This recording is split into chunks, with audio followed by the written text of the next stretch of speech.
My name is Sully, better known as Pius. I can help with surahs, so I can recite. My name is Suhaila, memorizing surahs, reading the Quran, and practicing the Sunnah. My name is Mommy, better known as Umi. Islamic education is key to the family. We tune in every day to learn something new, and soon the followers is helping us, and it could help you too. Tune in every day for new programming. Stay tuned. And much more. Assalamu alaikum.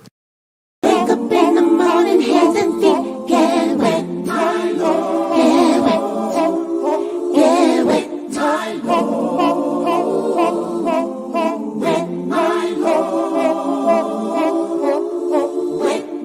Wake up in the morning, hands and feet get wet.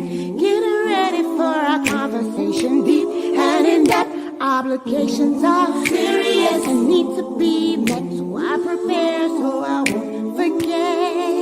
Go ahead and make a good intention. Yeah. You can wrap up some good things. Yeah. Make a donation to the side and go from left to make it right. Just remember and don't lose sight. Jannah is the goal.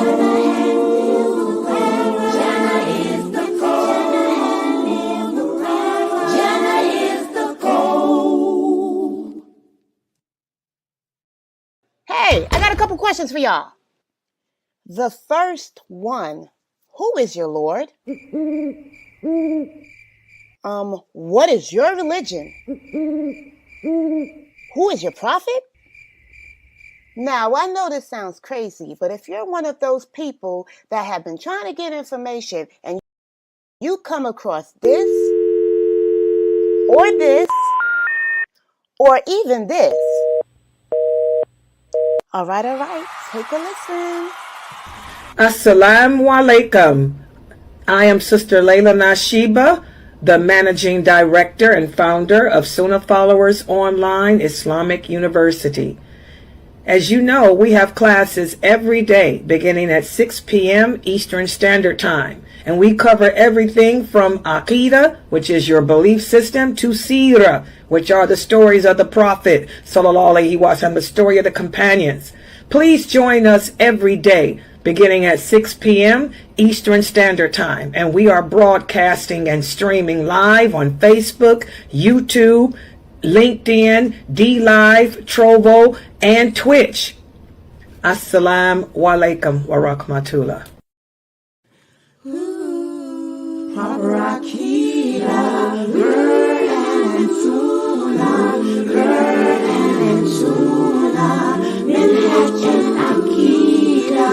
Actions speak louder than words, Sunnah following kids, come with me.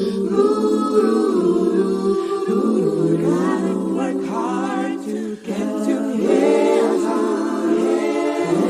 Treat the people good like the prophet would. Proper Aqidah, Quran and Sunnah, Minhaj and Aqidah. Actions speak louder than words,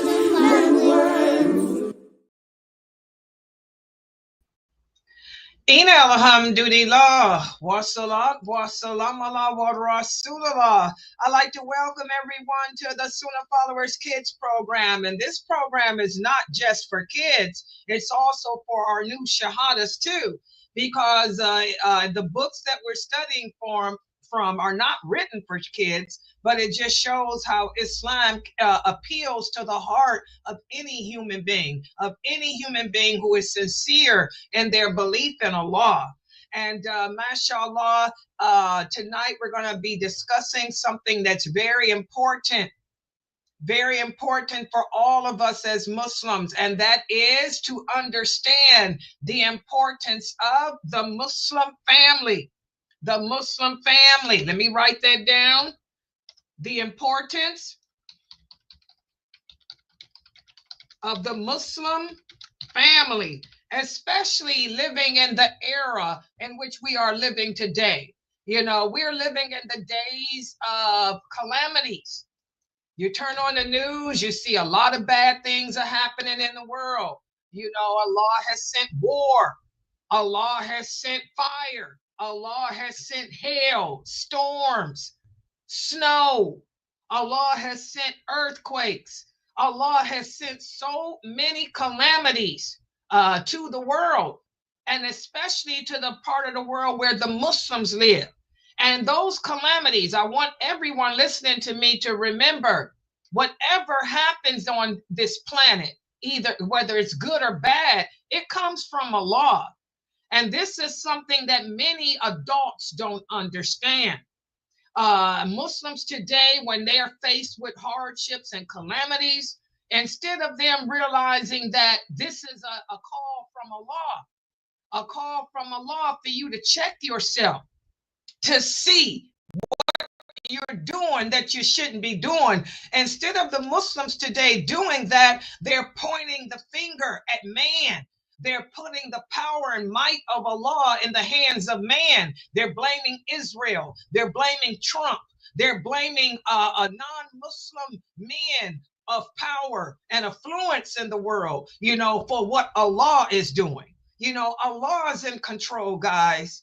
And something else we have to understand as Muslims is that just because Allah is sending calamity to your part of the world, or just because Allah is sending calamity to you, does not mean that you a strong, tough Muslim either. It could also mean that you're a corrupt one too. Because Allah says that there's good people and bad people in every part of the world. There's good people and bad people. You have the best of the Muslims and those parts that's being hit, and you also have the biggest hypocrites too, just like the prophet had to endure. He had the best with him, and he also had hypocrites amongst him too. So I don't want any of you to think that just because Allah is sending calamity, for example, the fire that he's sending to California, I don't want to hear you guys say, oh, Allah sending the fire to California because those are that's where all the good Muslims are. So they're being tested. No, not necessarily. You probably do have some good Muslims there, but you got some bad ones too. Because Allah says when he sends a hardship, it's a test for the believers. But it's also a punishment for the unbelievers. So you got good and bad in California. Just like you got good and bad in Gaza. You got good and bad in Syria. You can't say that because there's war in Syria or there's world war in Yemen or Gaza, that though everybody living in those parts of the world are good. That's not true. You got some good people who are the best, and you got some terrible people who are the worst. Everybody understand that? Is that clear? I want every Muslim listening to me to understand that. We have to take that power that we have put in the hands of Allah. That we have taken from the hands of Allah and given to man. We have to reclaim Allah's power and put it back in his hands. And we have to submit to what Allah says. Allah tells us in the Quran that there's good and bad. Allah says that. Layla's not making it up. The Prophet Muhammad said that. Okay, so we have to submit to what Allah says. We have to submit to what he says and stop questioning him, stop denying him, stop fighting against him. Because the fact that we're doing these things is the reason why these calamities are escalating like they are. And again, we have to get back to the basics of Islam. The basics of Islam. And one of the basics of Islam is the importance of the Muslim family. As Muslims, we have deviated away from where our priorities should be. The family should be first and foremost in our relationship with other people. But is it first and foremost? That's what we're going to speak about today. So let's put the PowerPoint up on the screen. Oh, I didn't open it up. Oh, give me a second, guys. I lost my thunder again. I'm working all these different computers. Where is the PowerPoint for the importance of family? Hold on, is that it? No. Hold on, guys, I can't find it. Let me see. Okay.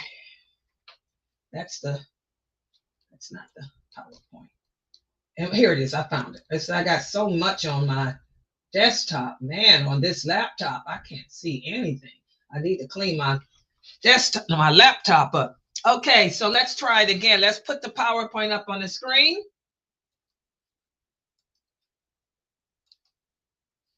Uh-oh. Okay, can I do this? Okay. And for the new shahadas, pay attention to. Okay, inshallah, everyone should be able to see this. Okay, this is going to be our discussion today. Let me make it larger.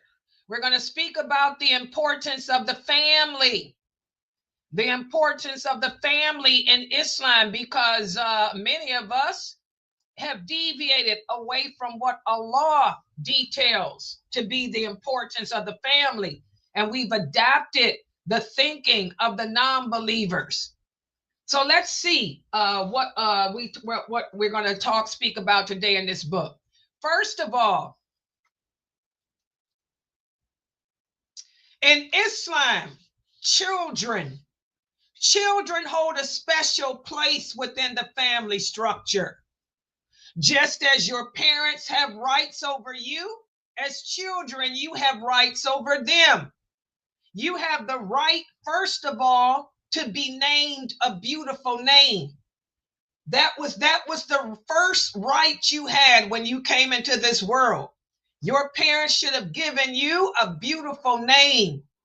Another right that the children have is to be cared for, to be provided for. It's your parents' responsibility to feed you, to clothe you. Also, it's their responsibility to educate you. It's their responsibility to educate you about life and also about your religion. When you start talking at the age of 2, your parents should be teaching you words of remembrance of Allah. As your thinking ability progresses, as you get older, your parents should be informing you of what your purpose in life is, why you were created, and who comes first, which is Allah, and what your duties and obligations are to Him. Listen to what Allah says in the Quran, in the interpretation of the meaning. O you who believe, protect your families and yourselves from the hellfire, whose fuel is people and rocks. So here Allah is letting all of us know that we're supposed to save ourselves and our family members from the hellfire.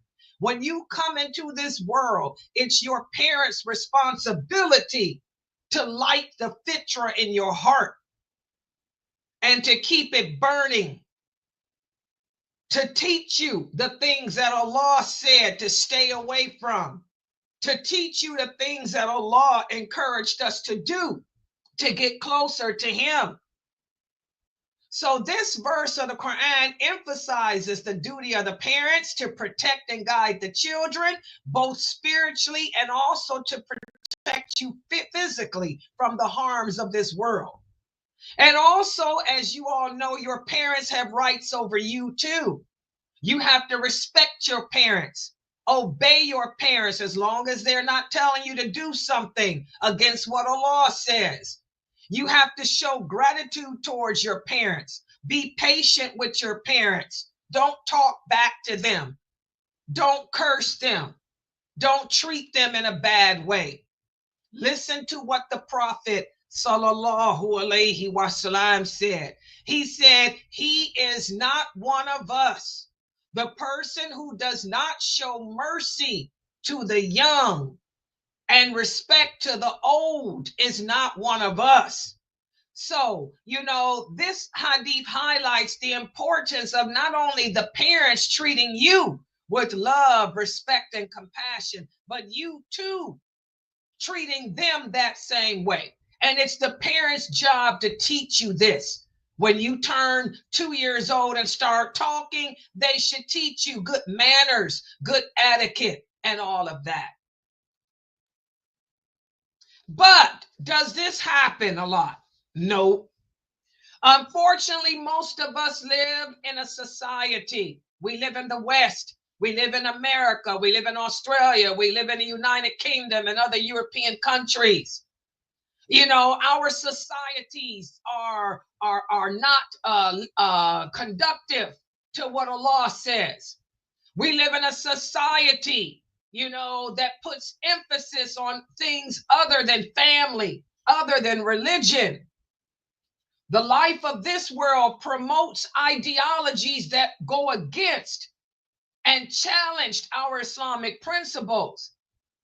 But even still, it makes the struggle hard. We have to remain steadfast and hold on to those Islamic values. Resist the negative influences around us and hold on to what Allah commands us to hold on to. And the way to do this is by learning, educating ourselves. Again, it falls on the parents. The parents should teach you your religion from the time you are able to talk. They should teach you the roles and rights of everyone. Okay? But unfortunately, we find that our parents have put emphasis on making money. That's why it's important for all my new shahadas and my old Muslims. You have to understand that society is pulling you away from our Islamic values.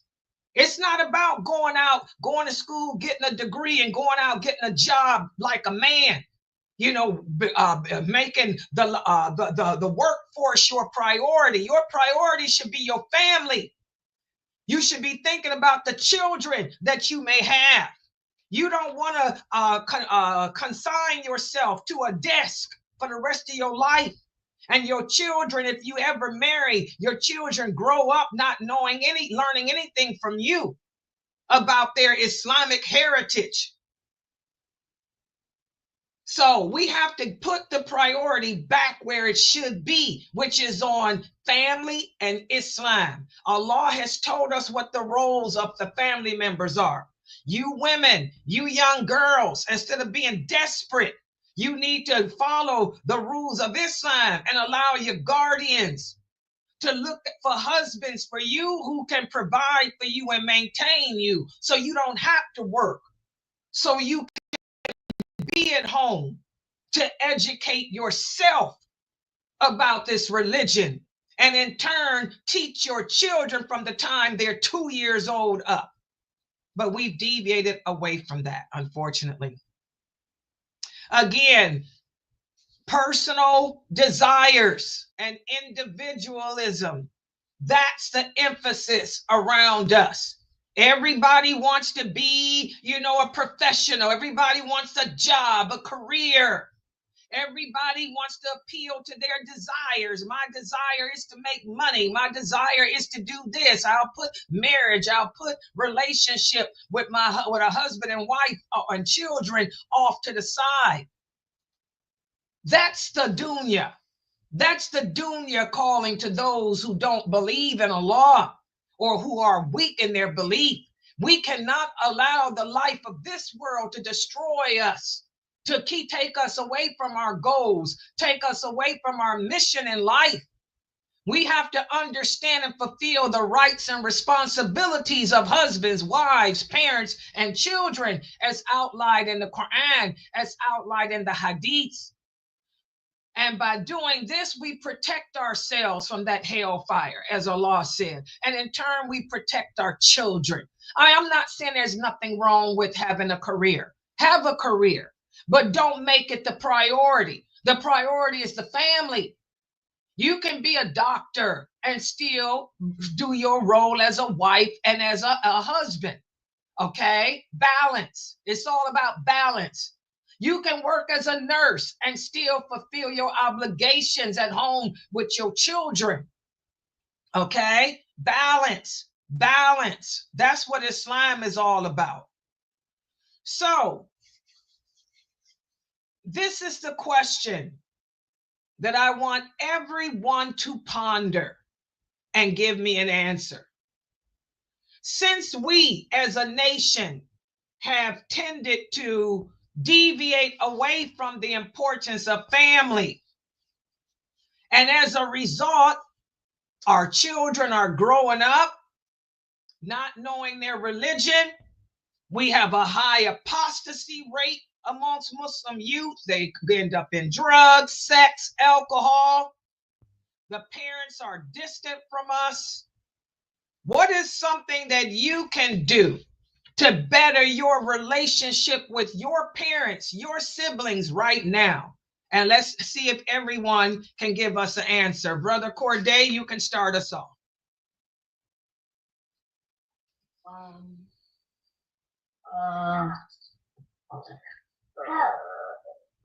You had your hand up, so you should have an answer. What is something you can do to better your relationship or make your relationship with your parents and your siblings stronger or better? For my parents, I can help out more. And for my brothers and sisters, like play with them more. Exactly. You can help your parents around the house more. That'll strengthen your relationship. That's showing obedience to them and respect to them. And get close to your brothers and sisters by spending more time with them, playing games with them and stuff. Good job. Sister Asma and Najma, what's something that you can do to strengthen your relationship with your family members, your parents, and your siblings? Try to get to know them better and try to help them out. This is important. I like that first answer she gave. Get to know them better. That's powerful. How many of us really know our parents? You know, we have this unconditional love for our mother. We have this unconditional love for our father, this unconditional love for our sisters and brothers, but do we know them on an intimate level? Do you know what makes your mother sad? Do you know what makes your father happy? Do you know what bothers your sister? What triggers your brother to go off, to get anxious? This is something that we need to do. We need to dig deep and strengthen our relationship with our family members and really get to know them. Know what makes your mother happy. Learn what makes your father happy. Learn what things scare your sister. What things trigger your brother to go off and get angry. We have to get to know each other better. Good job, Asma. Powerful. Brother Diarmani, what's something that you can do to better your relationship with your family? Play with them more and help them wash the dishes and watch TV with them more, and with your siblings, play with them more and talk to them more and and do like good stuff with them and read books with them. Oh my God. Good job, Diarmani. It's basically, you guys hear what these kids are saying. It's basically spend time. It takes time to get to know what a person likes and dislikes. It takes time, to understand what a person's weaknesses are and strengths are. We have to spend more time with our children. We have to spend more time with them, constructive time, reading with them, talking to them, doing homework with them. That helps us to get to know them better on a personal level. You want to know the character of your brother, your sister. And again, by helping your parents around the house, you get to see what makes them smile. You get to see what makes them angry. So you will know the things to stay away from. Good job, Diarmani. These kids are giving some very good answers. Sister Rahima, what is something else that you can do to better your relationship with your family? You can comfort your siblings when they're sad. Wow. That's so true. Sadness. The world is not a happy place. Remember, guys, this dunya is a prison for us. The life of this world is a prison for us Muslims. We're not going to find happiness here. There's more things in this world that's going to make us sad. We're going to be disappointed more. We're going to be let down more. This is the reality. And your parents need to teach you this now. You don't want to grow up thinking that happiness is out there. There is no happiness out there. You will have moments of contentment, but everything in this world is short-lived. So again, we got to get to know what makes us sad, what triggers us to go into a dark place. Okay? We got to know how to bring each other, pull each other out of those disappointments, because there's going to be more disappointments in life than anything. I am 63 years old. I face disappointment every day. Every day of my life is filled with nothing but disappointment. I can count on one hand the amount of times in my 63 years I experienced what they called happiness. Just 5 instances, if it's even then. There's more disappointments in life. You need to understand that reality. And that way, when it happens, you can expect it and deal with it. Boy, these answers these kids are giving are powerful. Yeah, Sister Amalia, what's something that you can do to better your relationship with your family? I can, like for my parents, I can learn about, if they're from a country, I can learn more about them from the country that they're from, or me. I'm glad she brought that up, because that's going to be our hadith today too. Did y'all hear that? Learn about your family's background, your parents. Learn how they were raised, what they were raised upon, their culture. Go ahead, Amalia, continue. And for my sisters and brothers, I can ask them what they don't like and what they do like. Exactly. Learn the likes and dislikes. Learn the triggers of happiness, the triggers of fears, the triggers of sadness for your siblings. And we're going to talk about the first part of her answer. Learn about your parents' roots. Learn about your parents, what type of life they come from, because that'll help you to understand them better. That'll help you to be more compassionate towards them. That will cause you to have empathy. Remember, we talked about empathy. You'll be able to put yourself in the shoes of your parents and handle situations as they would. Good job. Sister Sabrina, what's something else that we can do to better our relationship with our family? You can put your phone down, because most kids with phones, at least, and they don't have like a discipline, because I know a lot of people with phones, but they have like a discipline so they can actually spend time with their family. But kids that don't have that, they just tend to be in the room 24/7. Exactly. Like she said, it's about learning your self-evaluating yourself. A lot of us spend more time on our cell phones playing games and stuff. We don't spend the time. We're there with our family members, but we're not there mentally. We're just a physical lump. Put the phone down, turn it off, and actually talk. Speak to your parents. Speak to your brothers. Speak to your sisters. Ask, how are you? And let them see that they're important to you. And let them know, I'm turning off my phone and I'm going to just have quality time with you. It could just be 30 minutes. You can tell your little brother, your little sister, I'm going to spend 30 minutes with you today. And I'm going to show you, I'm cutting my phone off, and it's just going to be you and me. And I want us to talk. Let's spend some time getting to know each other better through communicating. No distraction, no phone, no TV, just you and me talking. Good job, Sabrina. Y'all see how these kids come up with better answers than the adults?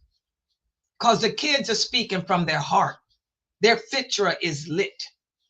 Yes, Sister Amaria, Sister Amari, what's something that you can do to better your relationship with your family? I can turn off the TV and eat with them and play with them. Exactly, guys. How many of us, when we sit down to eat dinner as a family, are we eating as a family? No. The TV is on. You're just sitting there raking the fork over the plate, putting whatever's on the plate in your mouth, looking at the TV screen. No.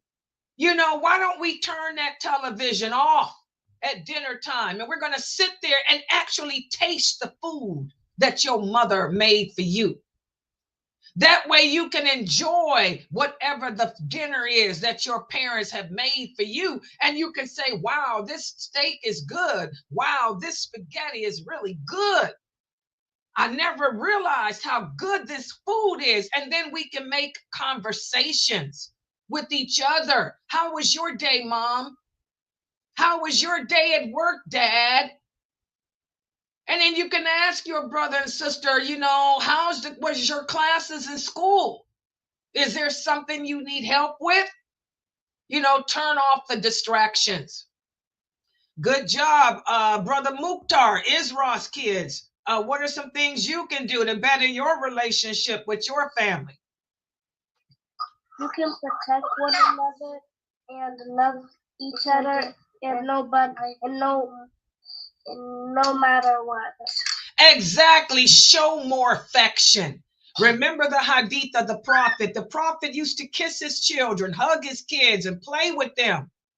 And the Bedouins were like, wow, you play with your kids? You spend time like this with your kids? We don't do that. And the prophet said, I can't help it if you don't have compassion in your heart for your children. We need to be more affectionate.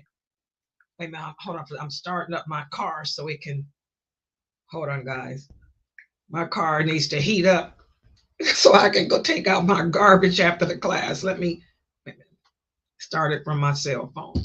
Okay. Yeah, so we can spend more time with the family, you know, be more affectionate. Let them know how you feel about them. Show more love, more affection. Yeah, my car just started. Show more love and affection to the family members. Good job. You know, be more and be open. Don't be shy to say, Mom, I love you. Don't be shy to say, Dad, I'm proud of you. Don't be too ashamed to tell your little brother, I love you, dude. I'll protect you. If anybody's bothering you, let me know. You know, don't feel ashamed to let your mom know. Mom, when you take the trash out, when Dad's not here, if anybody bothers you, let me know. I'll be there to have your back, Mom. You know, protect each other. Good job. Precious kids, what's something that you can do to better your relationship with your family?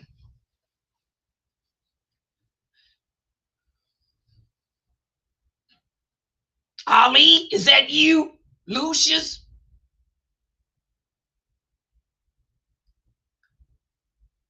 What happened? Snoop Dogg didn't show up, did he? Okay. We can't hear you. Go ahead. Listen to your parents and help them clean around the house. Exactly. Listening is so important. A lot of us don't understand the difference between hearing and listening. You hear your parents talking to you, but how many of you are listening to what they say?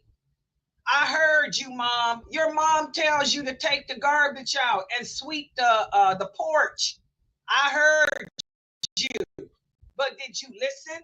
The fact that you didn't take the garbage out, the fact that you forgot just to do the porch shows you weren't listening. We have to give attention to each other. Give attention to your parents. Give attention to your siblings. Listen to what they're saying.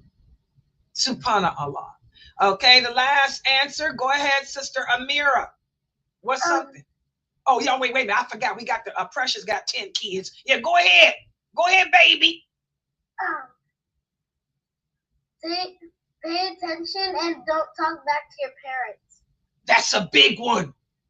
Pay attention to what they're saying. And don't talk back. Don't make those faces. I still make faces. You know, that's a problem I have too. Sometimes when people talking to me and I'm trying to hold it out, do this. I haven't outgrown that yet. 63 years old and Layla still makes faces. That's something I have to work on. Ain't none of us perfect. I make faces with people like this. Y'all will see me doing it on the website. Somebody's asking me a question that I think is ridiculous. I'll be like, or if I'm my daughter or Amina Fresno tell me something I don't want to hear, what do? I do this. And I mean, you will hear Fresno say, stop making those faces, Laila Nasheeba. You need to listen, Laila Nasheeba, and I'll do this. You know, we got to get out of that. That's a bad habit. I'm 63, old lady, about to die, and I still can't control my faces. God knows I be working on it. I wear my emotions on my face, y'all. I try. My daughter says it too. Mom, don't make that face at me. I'm like, I won't say anything, but you can tell I don't like it because I'll. Don't make those faces, guys. We have to make dua asking Allah to take that away from us. Okay. Okay, go ahead, Amir. You had another one? Go ahead. You can help your parents cook, and you can watch movies with them and stuff, and you can like say if it's the time of Ramadan, you can help them around the kitchen for iftar. Exactly, quality time. How many of us as a family spend quality time with each other? Quality time, that's time that's productive. That's time that's going to stay in your heart. That's time that you will remember. You will remember when you and your mother were cooking together. When you made spaghetti with your mother, that's memorable. That was quality time. You will remember when you and your Abu put your bike together. Your Abu and you together put your bike together. That's memorable. You'll remember when you and your little sister cleaned the closet out together. So we have to spend quality time with each other. The quality time is what we remember, what we don't forget. It's lasting. It stays in our heart, and we pass it on to our children. So, mashallah, guys, these are just some of the examples that we can do to strengthen the ties of the family, to strengthen our relationships with each other, to not fall to this dunya, to the life around us, whereas the emphasis is not on family, but instead it's on making money. And before we leave, the hadith for today, it's just what Sister Amalia said. The importance. Now, you guys know I am all about genealogies. I get that from my father. You know, Arabic people are known for lineage, doing their ties of lineage. We can trace our roots all the way back to the beginning of time. You know, it's not just a hobby of mine, but it's something that the Prophet liked to do too. In fact, it's something that the Prophet sallallahu alaihi wasallam encouraged us to do. And I'm going to share this authentic hadith because there's a lot of critics out there. You guys will hear me talk about DNA. I'm a DNA freak. I'll tell you my DNA. I got every country in the world in me. I even got 1% Chinese. I have 1% Chinese in me. I'm more Viking than anything. Okay, but I got 1% Chinese too. I got every country in Africa. Literally, that's no lie, guys. I got every country in Africa in me. I got all this West Africa, East Africa, South Africa, North Africa. My family, hey, Papa was a rolling stone. Wherever he laid his good truck was his home. And also my mother's side, the Vikings, pillage is all about spreading Christianity. So, hey, so I'm a lineage freak. I know my DNA. I come from kings and queens for real. Both sides.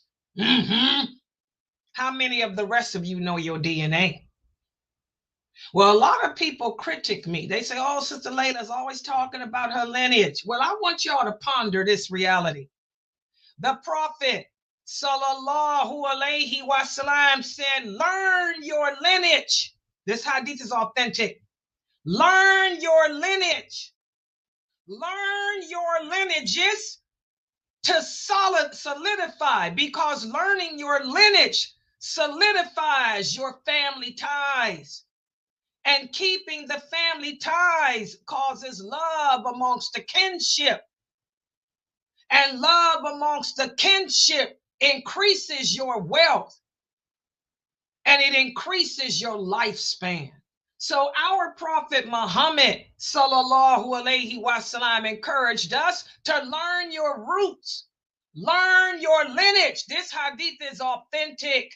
There it is. It's graded very good by Sheikh Albani. So don't critique Laila Nasheeba. You know, I tell you guys all the time, I don't know how to cook. I don't know nothing about birthing no baby. I don't know how to sew. I don't know what it's like to experience the dunya, because I led a sheltered life. But I know Islam. I know my religion. I know my religion. I know what Allah likes. I know what Allah dislikes. And I know what my Prophet Muhammad said. So if you're trying to critique Laila Nasheeba, you got to dig deeper. You better learn your lineage too. The companions knew their lineages. Abu Bakr, one of his hobbies was tracing his family ties, his family tree. Aisha radiallahu anha, she traced her family tree. The Arabs are big on this, still are to this day. Subhanallah. So don't sit around critiquing people. That's the problem with a lot of American Muslims. I tell y'all all the time, learn your roots. You're going to be surprised what's in there. You'll be surprised how most Americans are of Nigerian descent. Oh yeah, I got Nigerian in me too. Told y'all all of Africa. I got Somali. I got Eritrea, that one begin with the E. I got Kenya. I got everywhere, me. But most Americans have Nigerian blood in them, because most of the slaves that were brought here, even though they came from the West Africa, many of those slaves that came here from West Africa were Nigerians who were captured by other African tribes. Do your DNA. Learn your roots. Learn the cultures of your parents. Learn the culture. And not just the race part, but also what they experience. Your mother, she was born in the 1930s. She was born in the 1920s. What was going on? What did she experience? How was it like when she grew up? When my mother grew up during the segregation back in America's history. Amid anybody who was not Aryan white, you couldn't use the same bathroom. Mexicans, Hispanics, blacks, mixed people. And my mother was mixed. They could not use the same restroom with whites. You have to learn that, because when you learn people's background, it helps you to better understand that person. When you learn what that person went through, the trials he or she had to endure, that helps you to better understand them. Back in the days of my mother, women were molested. Women didn't have rights. This is before women had the right to have their own name. A girl child wasn't safe in a home. Back in my mother's era, in the 30s, the 20s of America, wasn't no female, white or black, safe in her home. Most of them were molested sexually. We have to learn that about our family members, learn their lineage, learn their trials, learn what your father had to endure growing up. Okay? How he was stripped of his manhood. That back in his day, he wasn't able to work or own anything. Learn your lineage, because by learning your lineage, as the prophet said, it solidifies. It makes your family tie stronger. And the stronger the family tie is, the greater the love we have for each other, and our family grows. And that way, when you grow up, if you ever need help, who's going to be the first one to help you? Your family. Because no one on earth is going to love you like them. That's unconditional love. If you need money, to buy a car, your brother will be there to help you. Your mother will be there to help you. Your cousin will be there to help you. Learn your lineage. A lot of benefits in it. It strengthens the ties and helps you to understand the people that you share the blood with. All right. So I'm going to stop right here for today. And mashallah, the kids, as usual, you kids did an excellent job answering the questions. And again, I want y'all to walk away and think about, for the rest of this week, the importance of the Muslim family. And I say Muslim family because the non-Muslims don't put this type of emphasis. They raise their children and put in their head, go to school, get a degree, and get a career and make money. They become slaves to the dollar bill. No, you go to school, get a degree, and don't forget the importance of family. That's what Islam teaches us. Don't forget the importance of looking out for your brother and sisters in Islam, and your brothers and sisters of blood too. All right, I'm going to stop right here for tonight. Let me remind everybody, at 6:30. Oh man, I see it. At 6:30, we have our class. At 6:30, we have the class on the angels that I'll be teaching. And at 9:30, we have our marriage class. For those of you sisters who like to join our exercise class, let me know if it's an invitation only, but that means I have to know you, because I don't want any brothers coming up in here. I know some of you. If y'all would like to participate with us in the class, you have to turn your video camera on and let me know. Like if Sister Margaret wanted to participate, Sister Layla, or any of y'all that's listening, let me know. You can come into the Zoom room and say, I want to participate. But remember, you're going to have to turn your camera on so that the sister can see us exercising. Okay? And also that lets us know that we're safe, that ain't no man looking at us. Subhanallah. All right, I'm going to log out for now. Her class is at 4:00. That's our exercise class. All right. Subhanakallahumma wa bihamdika ashhadu an la ilaha illa anta astaghfiruka wa atubu ilayk.